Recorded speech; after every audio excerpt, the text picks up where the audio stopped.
Hi everyone, ahanbamaktada igi YouTube channel yengbiribasingbu khoyamjari. Ngasi akhoi recipe asi steam yogurt with almond milk and coconut cream gi ko. Ahamba ingredients ta almond milk 400 ml, ani subada sugar natraga sugar free. Igi tadi sugar free nisin adusi. Ahum subada akhoi heavy coconut cream. Akhoi UV cream ko. ahum subada mari subada koi sangom phamba curd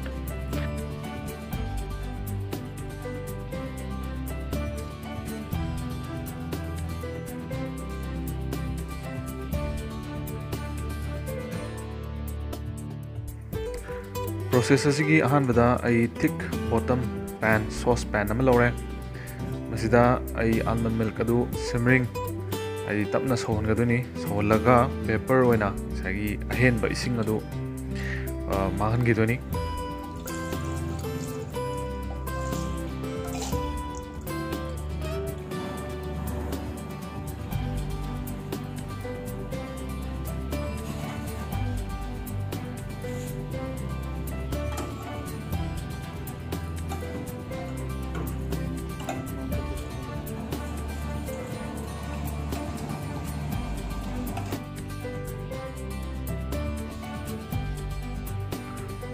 almond milk asi saba hore matang asida ai sugar happa horge ai nasina isi sugar free ni 50 gram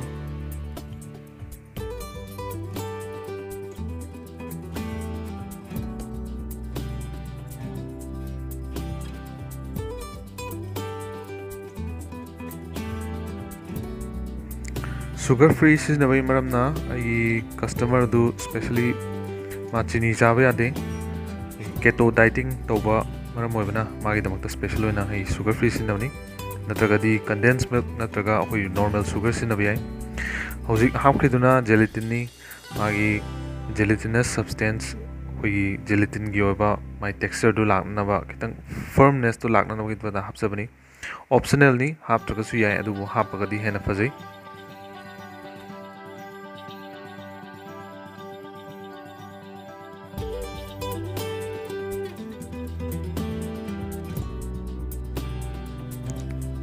almond milk asi yare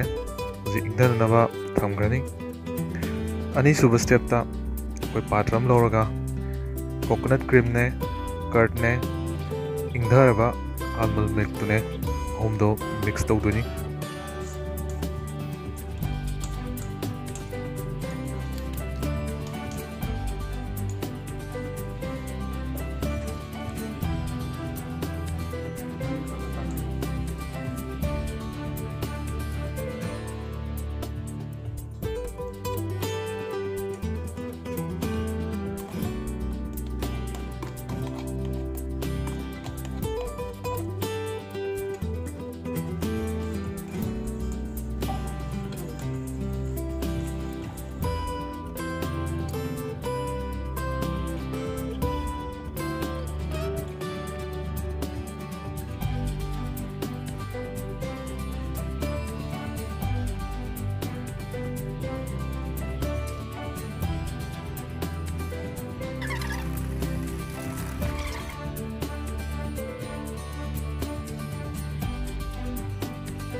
mix to lore min ko ji container mari da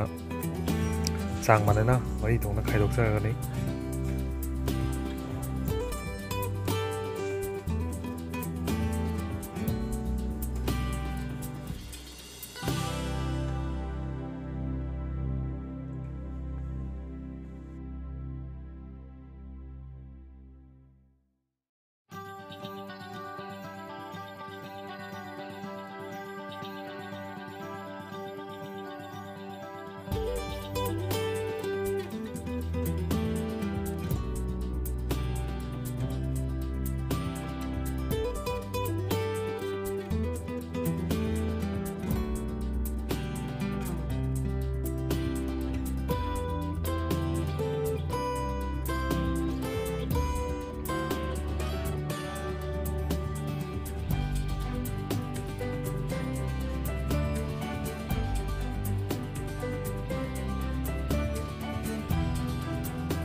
steam मथक्ता इसिंग तासनदनबा aluminium foil नत्रगा मसागी cover any other lid अमना फजना कुपसनबियु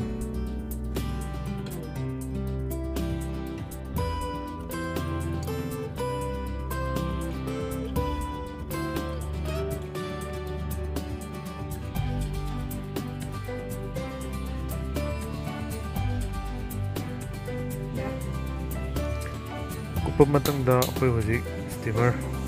अंगचरे steamer सिदा अखोय दगी कुप लोरबा portion मरी दो हमसरनी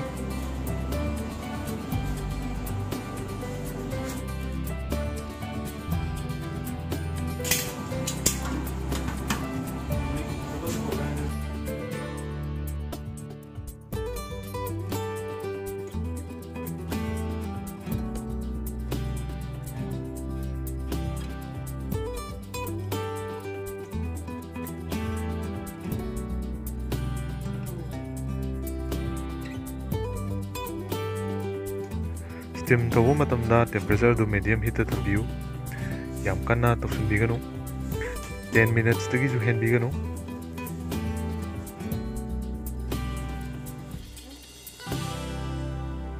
मिनिट 10 मु मपानदा इंगदालबा मतुंगदा फ्रीजता पुंग अमगी चांगदा अमु चिल तौहनबिरो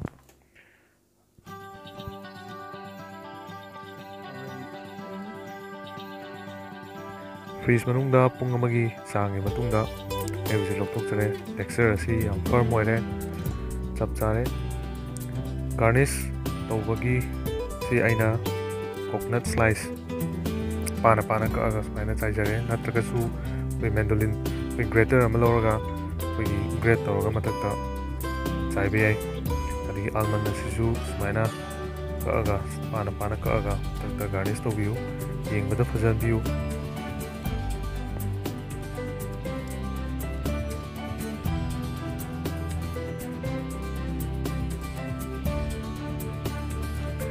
डिजर्ट आइटम अमोइना यामना हाउबा रेसिपी अमनी